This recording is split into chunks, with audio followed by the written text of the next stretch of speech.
Hello, after a week away from social media, I am back with a new video. And I will tell you what I learned about that week away from social media in another interview. But first, I want to tell you how to find the world's best portfolio manager. And the way to do this is to first identify the bathroom in your house, go walk into it, look into the mirror, and the person staring back at you is it. You have found him or her. Now, the reason I say that is for decades there have been many studies that show that when portfolio managers are pitted against an animal like a monkey or a cat or random dart throwing, that basically their performance is no better than a cat or a monkey or dart throwing picks over an entire year. So it just shows that basically if the probabilities are 50% of the dart throwers would do better, 50% would do worse, and that's typically what they turn out to be. The same with the animals. Now, the latest reported by the UK Observer is that there is a cat named Orlando the cat that outperformed many of the expert portfolio managers in the UK over the last year. And granted, I went and checked out. I'll put the link to the video description below. It was actually on a US talk show called Jimmy Kimmel. It's actually pretty funny. So I'll put it below. You can check it out. I also posted it on my Facebook page if you want to check it out there. But I actually did go to the actual story and to check it out. And admittedly the study was pretty crappy in my estimation. It wasn't a well-designed scientific study, so it really didn't prove too much. But I think there are actually much more accurate studies that we can look to over time that do show that there's a certain amount of randomness and that you're paying portfolio managers at the biggest firms in the world like Goldman Sachs, JP Morgan, Citigroup, Bank of America, etc., for the illusion of some expert out there that actually can do a better job than yourself. Now, another study that has more merit than Orlando the cat that was able to outpick a lot of the top portfolio managers in the UK was a study performed by Daniel Kahneman, who's a Nobel laureate who wrote about his study in his book called Thinking Fast and Slow. And in his study, he basically followed a group of investment advisors over a period of 8 years and analyzed their performance. And he said in a field and industry which promotes skill and expertise, he expected to find wide variance in the performance of the group of investment advisors over a period of 8 years, but he said he was shocked to discover there was almost no variance in their performance, that they all kind of mirrored each other, plus or minus, I guess, some standard deviation that could be expected. So anyone that's worked in the industry actually would know that this is not shocking. It was only shocking to an outsider that there's no variance, because they all employ the same methods.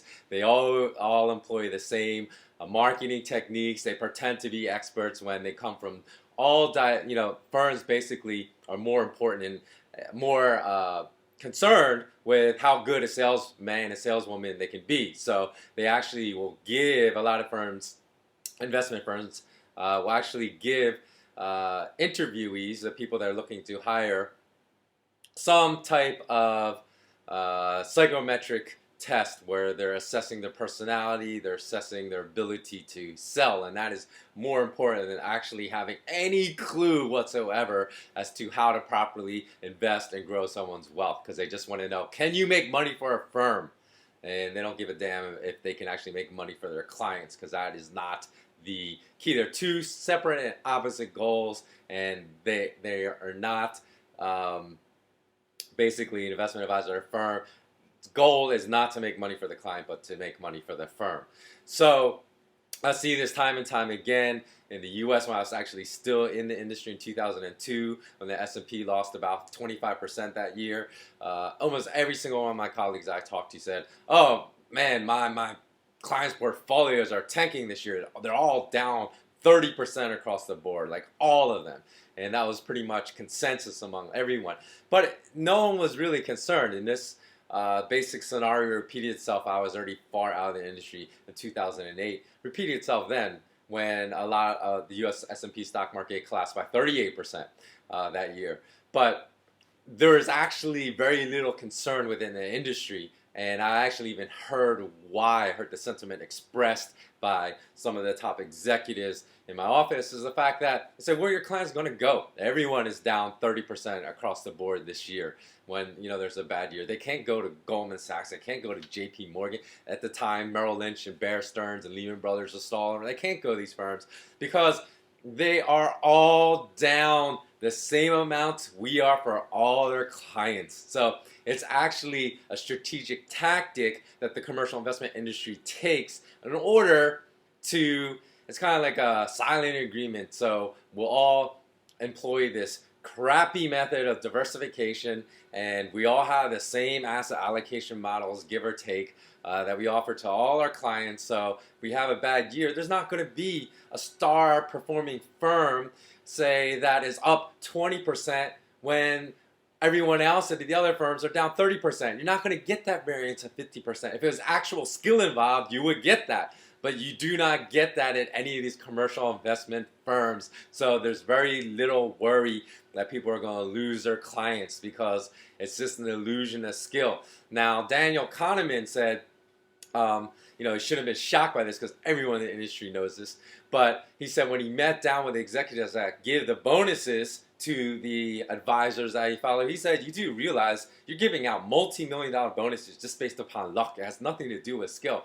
And he said that the executive management, these firms didn't even care. He said that they reacted as if they already knew this. This was common knowledge, and they weren't concerned about that.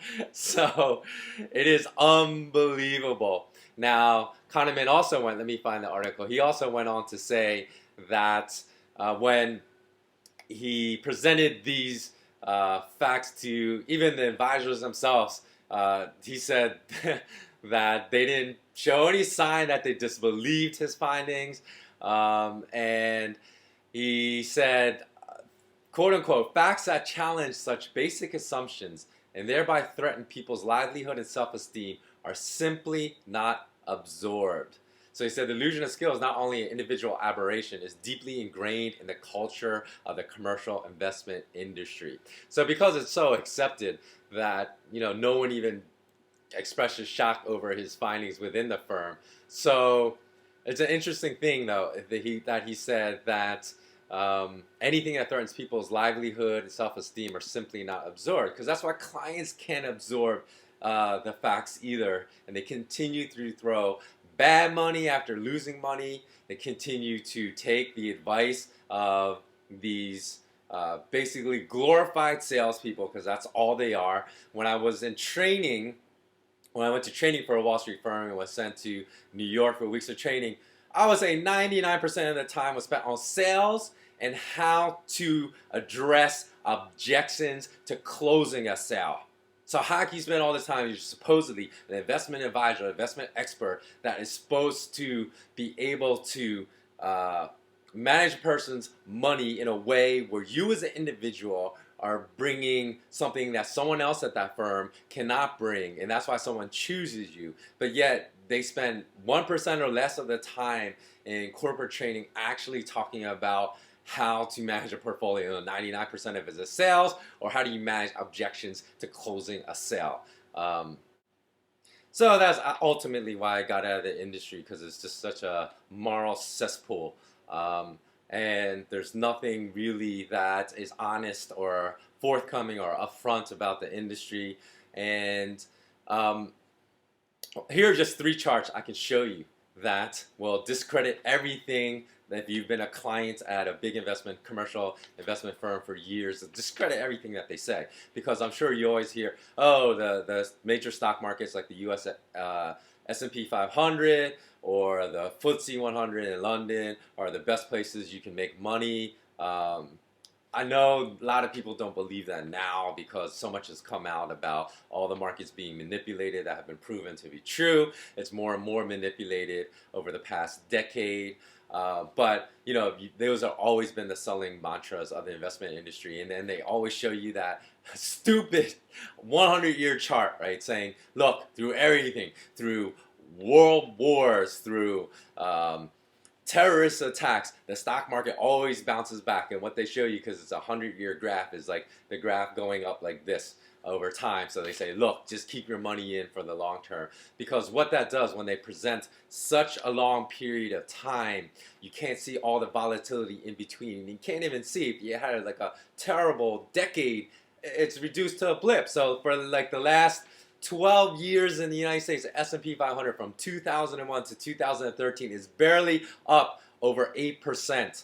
And that just went into positive territory actually at the beginning of this year. So up until 2012, for 11 years, if you invested in the S&P 500 index, you had lost money. It wasn't even back into the black. So that is horrible performance. And when you look at a chart over 100 years, you're going to see that horrible performance kind of level out, but it's so small compared to the 100 years that it looks like the stock market keeps going up. But if you look, okay, look at these three charts that I'm going to insert right now.